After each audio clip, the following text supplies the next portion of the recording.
भरोसा भले ही सबके ऊपर करो दोस्तों, लेकिन ईश्वर के अलावा किसी के भरोसे मत बैठना।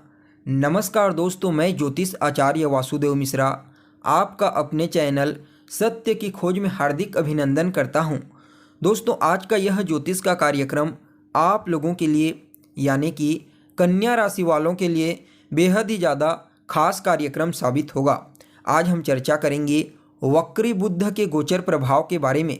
जी हाँ दोस्तों, ग्रहों के युवराज बुध महाराज 13 दिसंबर 2023 की दोपहर को अपनी वर्तमान धनु राशि में रहते हुए अपनी मार्गी चाल में बदलाव करके वक्री हो चुके हैं और आने वाले 28 दिसंबर तक इसी राशि में वक्री चाल चलेंगे और फिर राशि परिवर्तन करके वृश्चिक राशि में प्रवेश कर जाएंगे, जहां पर 2 जनवरी 2024 तक वक्री चाल चलेंगे और फिर से मार्गी हो जाएंगे और 7 जनवरी 2024 को पुनः वृश्चिक राशि से निकल करके धनु राशि में बुध महाराज गोचर करने लगेंगे।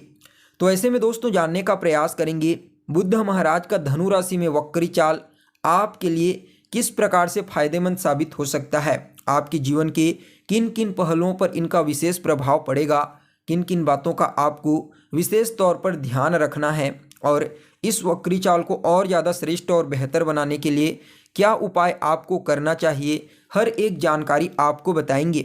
इसलिए कार्यक्रम को अंत तक देखिए। और दोस्तों, अगर आप अपनी जन्म कुंडली पर हमसे परामर्श लेना चाहते हैं तो वीडियो के अंदर और डिस्क्रिप्शन बॉक्स में आपको नंबर मिल जाएगा, जहां से आप संपर्क करके अपनी जन्म कुंडली का पूरे विस्तार के साथ विश्लेषण करवा सकते हैं। तो दोस्तों, कौन है बुध? बुद्धि है बुध। अगर आप शेयर मार्केट में निवेश करते हैं, अगर आप एक व्यापारी हैं, इंटरनेट से जुड़ा हुआ कोई भी कार्य करते हैं, कम्युनिकेशन, कम्युनिटी, मीडिया फील्ड में, बैंकिंग के सेक्टर में, चाहे रिसर्च का फील्ड हो, मार्केटिंग का फील्ड हो या फिर विद्यार्थी जीवन, इन सभी क्षेत्रों में बुध महाराज का गहरा प्रभाव पड़ता है। वैसे देखा जाए तो इनका जो गोचर होता है वह लंबे समय के लिए नहीं होता, लेकिन यह बात भली भांति आपको मालूम होनी चाहिए कि बुध का प्रभाव हमारे जीवन पर बेहद ही गहरा होता है। केवल बात विद्यार्थियों के लिए नहीं, केवल उनके लिए नहीं जो मार्केटिंग का कार्य करते हैं, जो व्यापारी हैं, बल्कि बुध महाराज हमारी वाणी के भी तो कारक ग्रह होते हैं और वाणी का प्रयोग सभी लोग करते हैं। यह वाणी ही है जो हमें पूजनीय बनाती है और दुनिया को हमारी शत्रु बनाने में भी इसी वाणी का ही योगदान होता है। तो आप वाणी का किस प्रकार से इस्तेमाल करेंगे, आपकी वाणी कितनी प्रभावशाली रहेगी, क्या आपकी वाणी से लोग आपकी ओर आकर्षित होंगे या फिर आपकी वाणी को सुन करके लोग आपसे दूर हो जाएंगे, यह कौन बताता है? तो बुध महाराज बताते हैं और गोचर में भी यह बात स्पष्ट रूप से देखने को मिलती है। वैसे तो मैं रोजाना कुंडलियों का विश्लेषण करता रहता हूं और गोचर के प्रभाव को विशेष रूप से समझने का प्रयास करता हूं, तो इससे यह चीज़ तो स्पष्ट रूप से समझ में आती है कि जब भी गोचर आपकी राशि के लिए अनुकूल नहीं होता तो उस समयावधि में आपके शत्रु बड़ी मात्रा में बनने लगते हैं।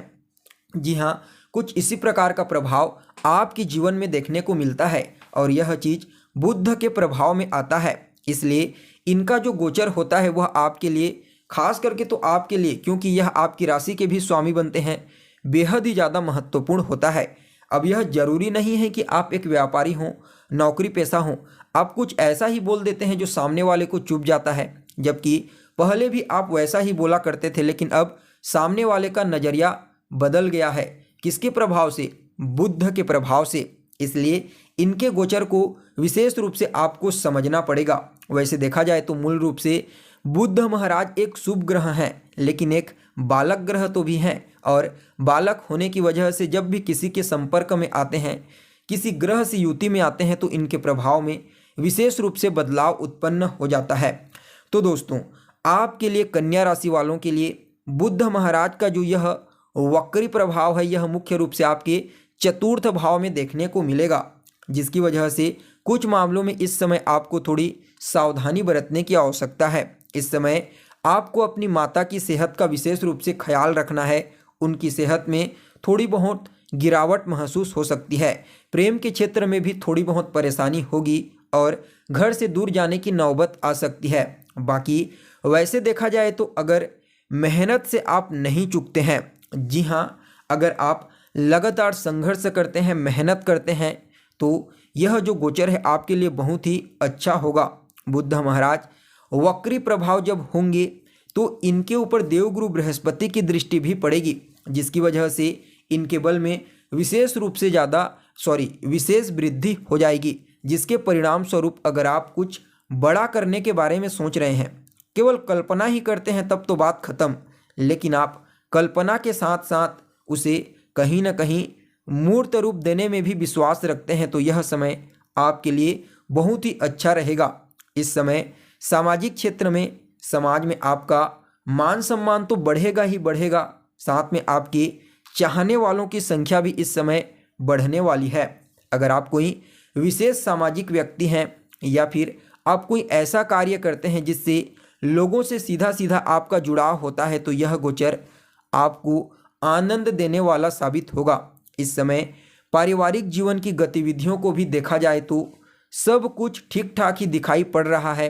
आप जहाँ भी रहेंगे, जहाँ भी जाएंगे और आपके साथ जो भी लोग हैं उनके साथ आपको पूर्ण रूप से प्राप्त होने वाला है। यानी कि आपके जो सहयोगी हैं, चाहे वह आपके उच्च अधिकारी हैं या फिर आपके जूनियर कार्यकर्ता, उनका विशेष रूप से इस समय आपको सपोर्ट प्राप्त होने वाला है।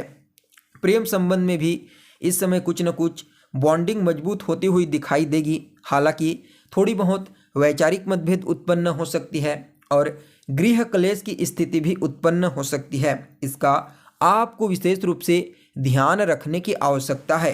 खास करके आपकी माता की सेहत का आपको ध्यान रखना है।